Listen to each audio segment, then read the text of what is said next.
Midt i den skønne overdrevsnatur i Høvbleje på Møn finder man om sommeren en dedikeret mand på jagt efter en sommerfugl. En ganske særlig en af slagsen.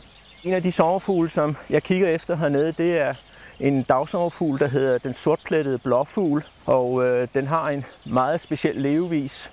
Sommerfuglen flyver rundt her i juli og leder efter timian og merian, som der står ganske meget af her i terrænet. Her lægger hunnen sine æg enkeltvis, og der lever den lille larve så i cirka 14 dage af blomsternes frøanlæg.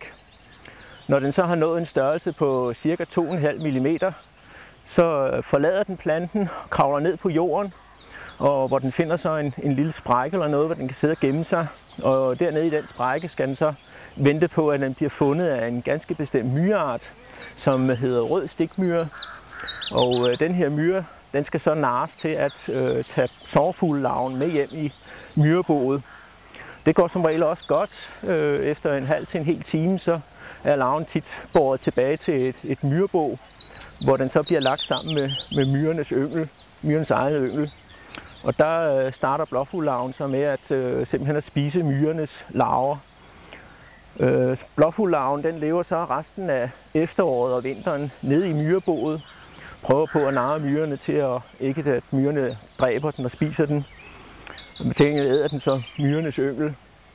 Og hen i maj måned forpupper den sig. Og en gang i slutningen af juni eller begyndelsen af juli, så kommer sommerfuglen op af myreboet og pumper sine vinger op og fortsætter sin besynderlige livscyklus. På gode dage kan man se hannerne strejfe omkring hernede på jagt efter nyklækkede hunner, der sidder i vegetationen.